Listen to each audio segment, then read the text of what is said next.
नमस्कार, स्वागत है आपका। आप देख रहे हैं खबरों का डबल डोज 1 और 11। आपके साथ हूं मैं नेहा बाथम। नमस्कार, मैं आपके साथ आशुतोष चतुर्वेदी। करते हैं बुलेटिन की शुरुआत और लोकसभा में कार्रवाई चल रही है, सीधा रुख कर रहे हैं।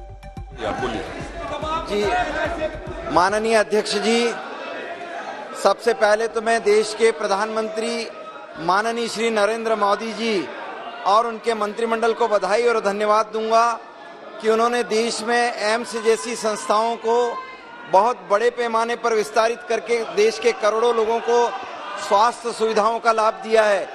मैं धन्यवाद इसलिए भी दूंगा कि स्वास्थ्य सुविधाओं के विस्तार में मेडिकल कॉलेज की बड़ी श्रृंखलाएं प्रारंभ की, उसमें मेरे संसदीय क्षेत्र के 3 जिला मुख्यालयों पर 3 मेडिकल कॉलेज प्राप्त हुए हैं। इसके लिए भी बहुत बहुत धन्यवाद इसलिए भी दूंगा कि बजट के अंदर 174 नर्सिंग कॉलेज प्रारंभ किए की घोषणा की है, उसमें भी मेरे संसदीय क्षेत्र को लाभ होगा।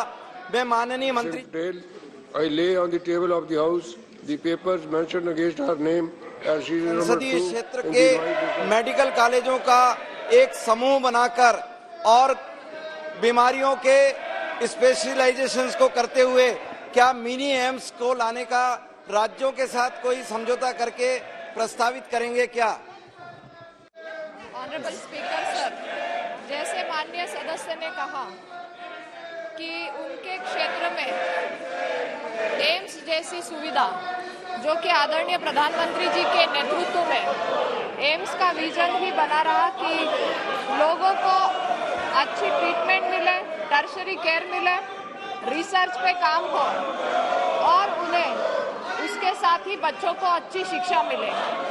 मैं धन्यवाद देती हूँ आदरणीय प्रधानमंत्री जी के विजन को कि जहां हमारा एक एम था, अभी 22 एम्स बनने जा रहे हैं, जिसमें से 6 फंक्शनल है और जिसमें मध्य प्रदेश में जो है वो भोपाल में एम्स जो फंक्शनल है।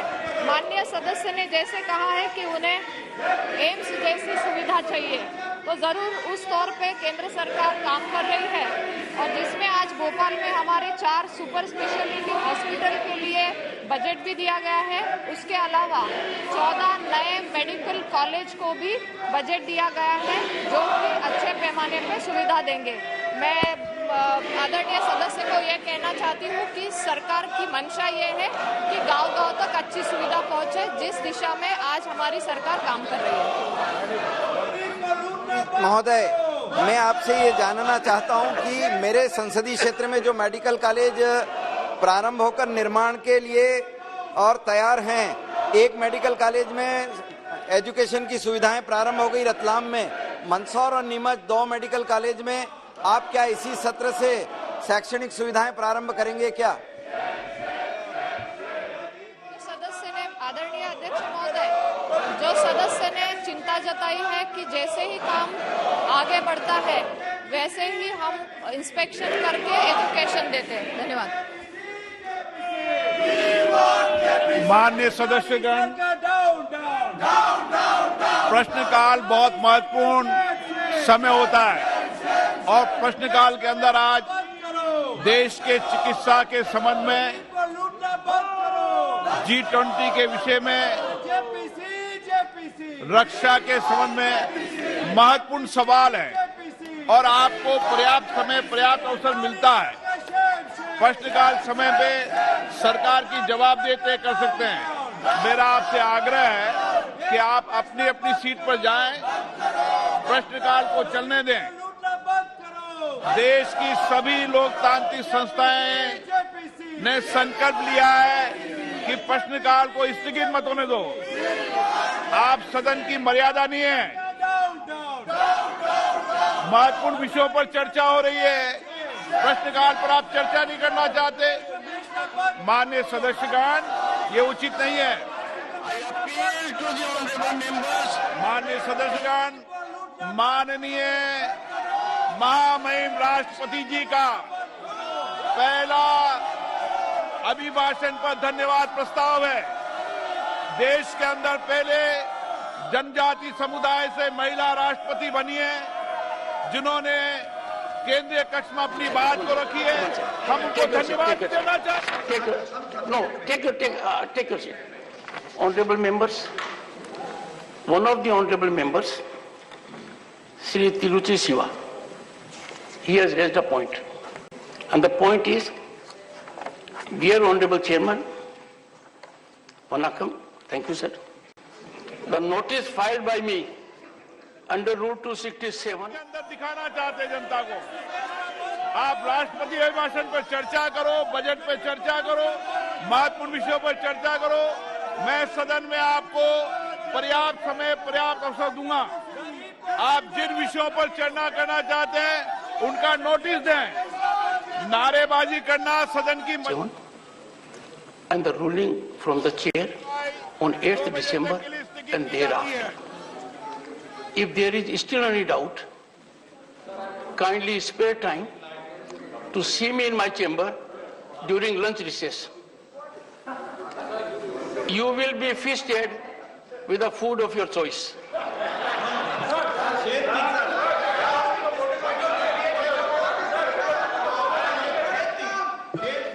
One second.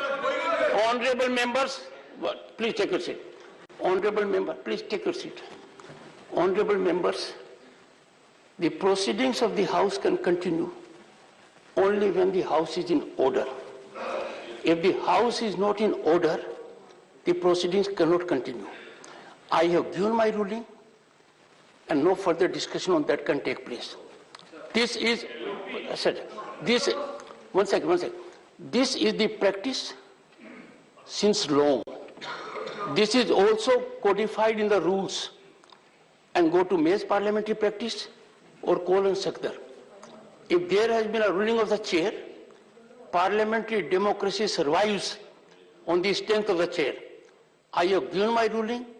My ruling has been continually disregarded. Anyone reading the Rule 267 will make it apparent. I have got lot of inputs from students. I do not wish to share with the House.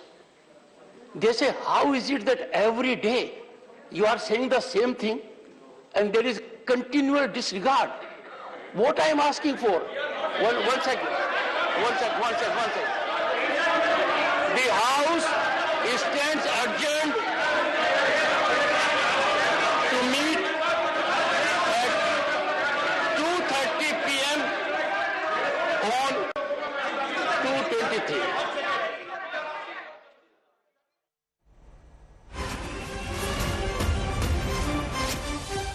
तो संसद के दोनों सदनों की कार्रवाई को 2 बजे तक के लिए स्थगित कर दिया गया है। जैसा कि माना जा रहा था, विपक्ष का हंगामा अडानी को लेकर, और यही वजह है कि जोरदार हंगामे के बीच कार्रवाई को स्थगित करना पड़ा। लोकसभा राज्यसभा दोनों की कार्रवाई 2 बजे तक के लिए स्थगित है। राज्यसभा की हालांकि 2:30 बजे तक के लिए स्थगित कर दी गई है, लोकसभा की 2 बजे तक है। बिल्कुल, तो ज्यादा जानकारी के लिए हमारे साथ हमारे सहयोगी हिमांशु मिश्रा जुड़ चुके हैं। हिमांशु, आपसे जानना चाहेंगे, क्योंकि ये अपने आप में सबसे ज्यादा अभी चर्चित विषय अडानी को लेकर हंगामा, दोनों ही सदनों में नारेबाजी जमकर 2 बजे तक लोकसभा की कार्रवाई और राज्यसभा की कार्रवाई 2:30 बजे तक के लिए स्थगित। हिमांशु, दोनों ही सदनों में जो है वो हंगामा चल रहा है और चेयर की तरफ से कहा गया कि देखिए, आपको जो भी मुद्दा उठाना है उसके लिए आप जो है एक रिक्वेस्ट भेजिए, चेयर के पास आके आप लिखित में दे सकते हैं। जो इश्यूज आपको उठाने हैं वो रूल के तहत उठाइए, आप हंगामा मत कीजिए, क्योंकि राष्ट्रपति के अभिभाषण पर जो है धन्यवाद प्रस्ताव को पारित करना है, उस पर चर्चा होनी है, आप उसमें भाग लीजिए। लेकिन विपक्षी पार्टियां इस बात को लेकर अड़ी हुई हैं कि अडानी को लेकर जिस तरीके से शेयर मार्केट में उनके शेयर्स गिरे हैं और जो रिपोर्ट आई है उसको लेकर एक जेपीसी यानी कि ज्वाइंट पार्लियामेंट्री कमेटी बनाई जाए।